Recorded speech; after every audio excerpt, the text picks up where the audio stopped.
ప్రియమైన భక్తులారా, ప్రభువును స్తుతించండి. నేను అరుణ్ పిఎస్ మడ్కిని. మీ అందరికీ హృదయపూర్వక శుభాకాంక్షలు.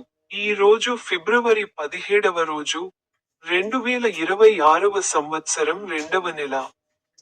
నేను జార్ఖండ్ రాష్ట్రంలోని లాతేహార్ జిల్లాలోని రిచుగుట రైల్వే స్టేషన్ శివార్లలో నిలబడి ఉన్నాను. బైబిల్లోని ఆయన చెప్పిన వాటిలో ఒకదాన్ని ప్రస్తావిస్తూ, సామెతలు 3వ అధ్యాయం 13వ వచనం. జ్ఞానాన్ని కనుగొనే వ్యక్తి మరియు అవగాహన పొందే వ్యక్తి ఎంత ధన్యుడు. మీ అందరికీ హృదయపూర్వక శుభాకాంక్షలు. నా యూట్యూబ్ ఛానెల్లోని పాడండి బటన్పై క్లిక్ చేయడం మర్చిపోవద్దు.